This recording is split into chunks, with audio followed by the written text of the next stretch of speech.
Hi, happy morning. இது நம்மளோட third day of practice. இப்போ நீங்கள் கண்டினியூஸாக ஒவ்வொரு நாளும் இந்த தேர்ட் டேவும் ஃபாலோ பண்ணுறீங்க அப்படின்னா Thums up to you, keep it up. So போன 2 டேஸாக நம்ம வந்து மிரர் ப்ராக்டிஸ் ஸ்டார்ட் பண்ணி நம்மளோட கம்யூனிகேஷனை எப்படி என்ஹான்ஸ் பண்ணுறது அப்படின்னு பார்த்துருந்தோம். இந்த வீடியோவில் நம்ம என்ன தெரிஞ்சுக்க போகிறோம் அப்படின்னா ரீடிங் ப்ராக்டிஸை ஸ்டார்ட் பண்ண போகிறோம். சரி, ரீடிங் எங்கேயோ இருக்குது, ஸ்பீக்கிங் எங்கேயோ இருக்குது, நான் ஏன் ரீட் பண்ணணும் அப்படின்னு கேட்டிங்கன்னா,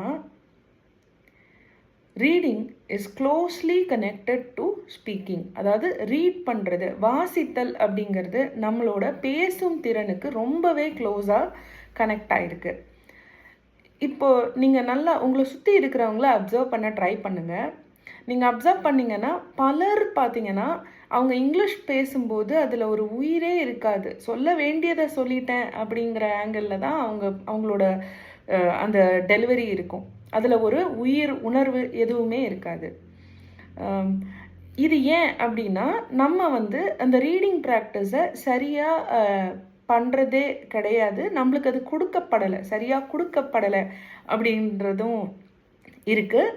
so reading is highly connected to speaking skills. ஏன்னா இப்போ நான் அதே இங்கிலீஷ் பேசிகிட்டு இருக்கிற ஆளை வந்து நம்ம தமிழில் ஏதாவது பேச சொன்னோம் அப்படின்னு வைங்களேன், அப்படி அதில் ஒரு உணர்வு இருக்கும், அதில் ஒரு தாக்கம் இருக்கும், அவங்க பேச வர்றதில் ஒரு தெளிவு இருக்கும், இதெல்லாமே கொண்டு வருவாங்க. ஆனால் இங்கிலீஷ் அப்படின்னும் போது அதில் எதுவுமே இருக்காது.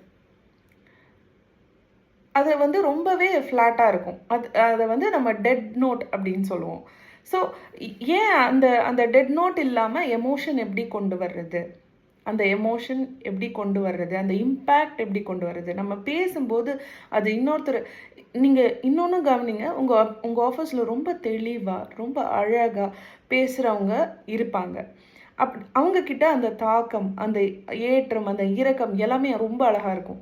இந்த ஏற்றம், இரக்கம், தாக்கம் இது எல்லாமே ரீடிங்கில் தான் இருக்குது, நேரடி ஸ்பீக்கிங்கில் இல்லை. ஸோ நீங்கள் அதாவது இது வந்து 2 விதமாக நம்ம ப்ராக்டிஸ் பண்ணலாம். ஒன்று, நம்ம புக் ரீட் பண்ணி ப்ராக்டிஸ் பண்ணலாம். உங்களுக்கு இது வந்து நான் ரீட் பண்ணி அண்டர்ஸ்டாண்ட் பண்ணிக்கணுமா அப்படின்னு கேட்டிங்கன்னா கிடையவே கிடையாது. நீங்கள் கண்டிப்பாக அண்டர்ஸ்டாண்ட் பண்ணிக்கணுங்கிறதுக்காக கிடையாது. இது வாசித்தல். அதாவது நம்மளோட டங் வந்து ரொம்ப கம்ஃபர்டபுள் ஆகணும் இங்கிலீஷ்க்கு. இப்போ தமிழுக்கு எப்படி நம்மளோட நாக்கு ரொம்பவே அழகாக பழக்கப்பட்டிருக்கோ, அந்த மாதிரி நம்மளோட டங் வந்து ரொம்ப அழகாக ப்ராக்டிஸ் ஆகிறதுக்காக தான் இந்த ரீடிங் ப்ராக்டிஸ் நம்ம பண்ணலாம். 2வது, உங்களுக்கு சரி புக்கை கையில் எடுத்து வச்சு இது பண்ணுறது பிடிக்கல அப்படின்னா இன்னொன்று நீங்கள் லிசனிங் மூலியமாகவும் பண்ணலாம். அதாவது ஒரு வீடியோ கிளிப்பிங் எடுத்துகிட்டு இங்கிலீஷ் மூவி, சின்ன எக்ஸாம்பிள், தயவு செஞ்சு ஆக்ஷன் மூவிஸ் எடுக்காதீங்க, நார்மல் மனிதர்கள் நடிக்கிற மோஷன் பிக்சர்ஸ் எடுக்காதீங்க, அனிமேட்டட் இங்கிலீஷ் மூவிஸ் எடுத்துக்கோங்க. ஏன்னா குழந்தைங்களுக்காக அதை வந்து அவங்க ப்ரொடியூஸ் பண்ணுறதுனால லாங்குவேஜ்லாம் வந்து ரொம்பவே கிளியராக இருக்கிற மாதிரி பார்த்துருப்பாங்க. நிறைய ஸ்குவீசிங் இருக்காது, கான்ட்ரடிக்ஷன்ஸ் இருக்காது. ஓகேங்களா? இல்லை நம்ம நார்மல் மனிதர்கள் பேசுகிற மூவி எடுத்தோன்னா ஃபஸ்ட்டு டைம் பிகினிங் ப்ராக்டிஸ் பண்ணுறதுக்கு கொஞ்சம் கஷ்டமாக இருக்கும். ஸோ ரீடிங், எனக்கு புக் எடுத்து ரீட் பண்ண பிடிக்கல, அது எனக்கு வேண்டாம் அப்படின்னு நினைக்கிறவங்க இந்த மூவி கிளிப்பிங் பார்த்துட்டு, ஓகேங்களா? அது எப்படி மூவி கிளிப்பிங் பார்த்து ப்ராக்டிஸ் பண்ணுறது அப்படின்னா, ஃபஸ்ட்டு நீங்கள் வந்து ஒரு 1 minute 1.5 minute கிளிப்பிங் எடுத்தாலே போதும். ஒரு 2 டயலாக் அதை வந்து ரிப்பீட்டடாக ஒரு 3 தடவை கேட்டுட்டு அதே மாதிரி பேசி பார்க்கறது. இது வந்து திரும்பவும் சொல்கிறேன், நம்மளோட இங்கிலீஷ் ஸ்ட்ரக்சர் பெட்டர் ஆகிறதுக்காக நம்ம இந்த ப்ராக்டிஸ் பண்ணலை. இந்த ப்ராக்டிஸ் எதுக்கு பண்ணுறோம் அப்படின்னா, நம்மளோட டங் அந்த லாங்குவேஜுக்கு ரொம்ப அழகாக பழகணும். நான் பழக்கத்துக்காக அதை பண்ணுறோம். கம்ஃபர்டபுள் ஆகும், அதே நேரம் நம்மளுக்கு அந்த தடுமாற்றம் கம்மியாகும், அந்த ஃப்ளோ அழகாக வர ஆரம்பிக்கும், தடுமாற்றம் கம்மியாகும். அண்ட் எமோஷன், அதாவது நம்மளோட லாங்குவேஜுக்குள்ளே அந்த உணர்வு, தாக்கம், ஏற்றம், இரக்கம் அப்படிங்கிறது நேச்சுரலாக வர ஆரம்பிக்கும். இந்த ரீசனுக்காக தான் நம்பர் 1 நம்ம ரீடிங் ப்ராக்டிஸ் பண்ணலாம். அப்படி இல்லையா, எனக்கு புக் எடுத்து ரீட் பண்ணுறது பழக்கம் இல்லை, பிடிக்கலை அப்படின்னா, நீங்கள் இந்த வீடியோ பார்த்துட்டு இமிட்டேட், அதாவது அதை மாதிரியே பேசணும்.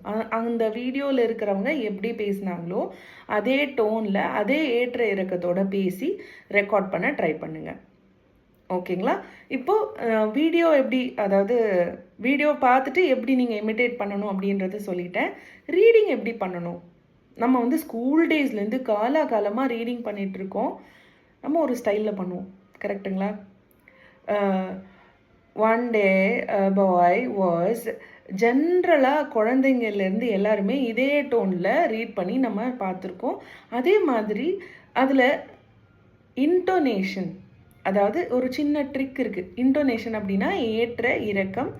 அந்த ஏற்ற இறக்கத்தை எப்படி கொண்டு வர்றது அப்படிங்கிறதுக்கு ஸ்டார்ட் பண்ணுறது, இன்னும் இம்மீடியட்டாக வரணும், அது எப்படி வர வைக்கிறது, அதுக்கு 2 words 3 words ட்ரிக் அப்படின்னு சொல்லுவோம்.